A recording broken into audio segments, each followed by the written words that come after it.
Halo warga intelektual sekalian. Baru-baru ini lagi viral di media sosial luar negeri, di mana banyak orang Israel yang berbondong-bondong mengganti kewarganegaraannya menjadi negara Spanyol. Nah, di Konoha tuh ya, ini tuh headline guys ya. Terus diungkit-ungkit gitu ya. Karena apa? Karena mereka berpikir bahwa orang Israel itu meninggalkan negaranya itu karena nggak setia gitu ya, karena benci dengan pemerintah Israel dan sebagainya. Jadi mereka berpikir negatif gitu ya. Kenapa media-media di Konoha memberitakan ini? Karena ini yang disukai oleh warga Konoha. Di otak daripada warga Konoha itu ya, mereka membenci yang namanya Israel. Ya, itu yang ada di otak warga Konoha. Nah, yang jadi pertanyaan, apa sih tujuan daripada warga Israel berbondong-bondong pindah ke warga negaraan menjadi warga negara Spanyol? Apa alasannya? Apakah karena mereka dibutuhkan oleh Spanyol atau mereka yang sengaja mau jadi warga Spanyol? Lalu bagaimana dengan imigran yang berasal dari Timur Tengah gitu ya, yang berasal dari daerah konflik ya? Apakah mereka langsung diterima seperti warga negara Israel? Apa perbedaannya?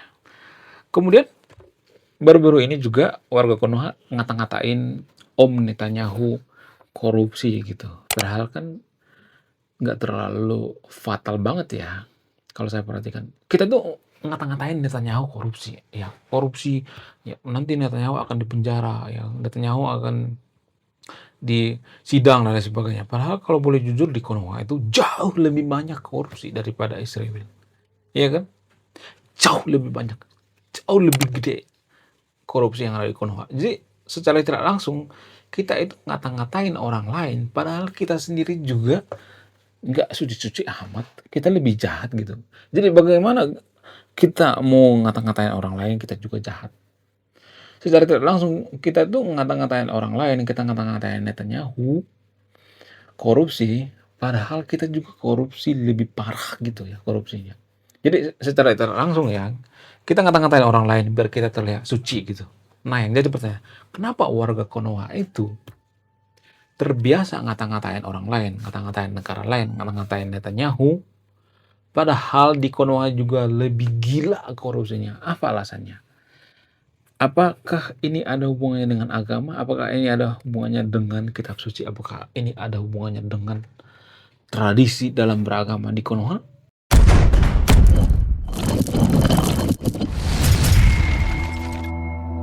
Jadi kalau berjujur ya guys ya, kebencian itu diturunkan guys.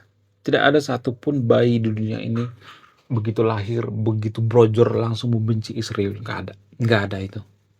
Nggak ada. Tapi kalau saya perhatikan, umur 5 tahun, umur 10 tahun, anak-anak kecil kalau saya ngajak ngobrol ya, kalau saya perhatikan itu, mereka mengatakan bahwa Israel itu jahat, Israel itu nggak bagus, Israel itu pokoknya dijelek-jelekin gitu. Kenapa seperti itu? Apa alasannya? Karena diajarkan, diturunkan. Nah, jadi kebencian itu diturunkan guys. Nggak ada satupun bayi yang membenci negara lain kalau tidak diturunkan. Nah yang jadi pertanyaan, dari mana kebencian ini bersumber? Apakah ini bersumber daripada agama itu sendiri atau ayat-ayat? Ya benar, bersumber daripada ayat-ayat atau agama itu sendiri. Cuman kita nggak terlalu belak-belakan ya mengakui hal seperti ini. Ya di mata kita itu Israel itu jelek gitu, istri itu jahat dan sebagainya. Padahal kalau boleh jujur ya, kita lebih jahat daripada Israel kalau boleh jujur ya. Konoha itu lebih jahat daripada Israel. Kenapa saya mengatakan seperti itu? Korupsi gila-gilaan di Israel, di Konoha guys ya, bukan di Israel. Di Konoha gila-gilaan, ribuan triliun. Tapi ya Netanyahu hanya menerima hadiah dari pemerintah Amerika, tapi dikata-katain korupsi guys. Bayangkan. Jadi secara tidak langsung kalau kita perhatikan ya, kalau kita boleh jujur ya, ya. Jadi Israel itu adalah negara paling jujur sedunia, salah satu paling jujur sedunia. Bayangkan, cuman hadiah, bukan korupsi, hadiah dikasih ke Netanyahu dan itu dianggap sebagai gravitasi. Kalau di Konoha ya, di Konoha tuh banyak tuh pejabat-pejabat yang menerima hadiah gravitasi, banyak tuh sebenarnya tanpa kita sadari. Cuman kita ngata-ngatain Netanyahu gitu ya, ngata-ngatain negara. Netanyahu itu yang dikorupsi nggak sampai sampai miliaran, triliun gitu, ratusan juta, enggak. Cuman hadiah doang, guys. Hadiah. Kalau di Konoha itu sampai miliaran gitu. Ada yang minta mobil sport gitu ya kan. Udah rahasia umum lah ya. Ada banyak tuh pejabat-pejabat di Konoha. Kemudian minta rumah yang bernilai miliaran ya, mobil ya, kemudian Harley Davidson dan sebagainya. Bahkan pemuka agama melakukan seperti itu kok. Tambang, guys. Tambang. Mereka dapat jatah tambang pemuka agama di Konoha. Ya, bayaran dari pemuka agama di Konoha dikasih hadiah itu. Sebenarnya itu bisa aja jadi gravitasi kan? Iya kan? Iya nggak sih? Contoh misalnya nih ya, ada nih pemuka agama, misalnya nih oh, pura-pura ceramah ya, misalnya di suatu tempat gitu. Ya, ketika dia ceramah, maka dikasih tuh hadiah. Lalu si pemuka agama ini nih dimintain tolong gitu ya. Nanti kalau saya calon ya, calon gubernur misalnya, ya. Gubernur di Riau misalnya, ya. Lu dukung gue ya. Nah, otomatis kan pemuka agama ini akan mendukung si calon ini kan. Nah, ketika si pemuka agama ini banyak followers ya, ada jutaan followers, maka otomatis dipilih dong ya kan.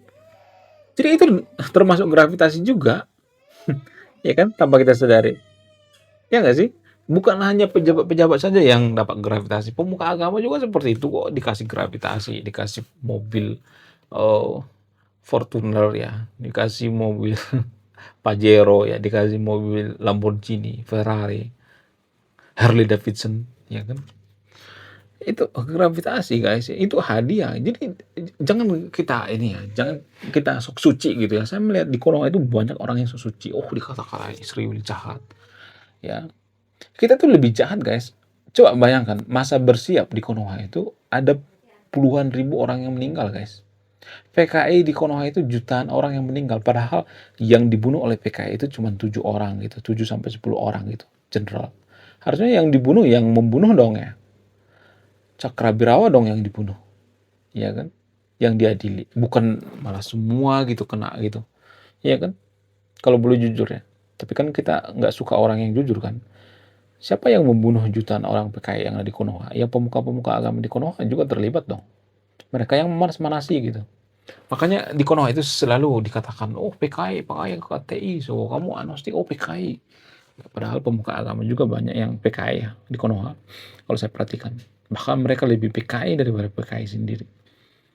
Ya mereka dapat gravitasi, ya mereka dapat sogokan, sogokan itu, ya dan lain sebagainya. Mereka membalut kejahatan dengan agama, kalau boleh jujur ya. Jadi berita ini sangat viral di Konoha guys ya, ketika Netanyahu itu sangkut kasus korupsi, dugaan korupsi ya, bukan kasus dugaan korupsi ya.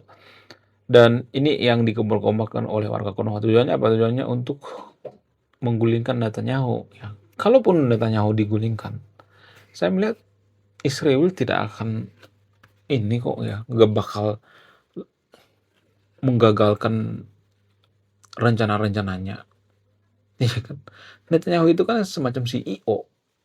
Perusahaan besarnya itu ya Israel. Walaupun CEO-nya diganti ya tetap ya berjalan apanya? Berjalan tentang rencana-rencana mereka gitu ya. Wacana-wacana mereka akan tetap berjalan gitu walaupun diganti. Netanyahu misalnya diganti perdana menterinya tetap ini juga ya. Tetap jalan juga guys ya kalau saya perhatikan ya. Kemudian ya, lalu bagaimana dengan warga Israel yang berbondong-bondong mengganti kewarganegaraan jadi warga Spanyol? Apa alasannya? Sebenarnya kalau boleh jujur ya, alasan Spanyol itu karena banyak orang Israel yang cerdas, yang pintar gitu. Sehingga mereka mau gitu menerima warga Israel itu jadi kewarganegaraan Spanyol.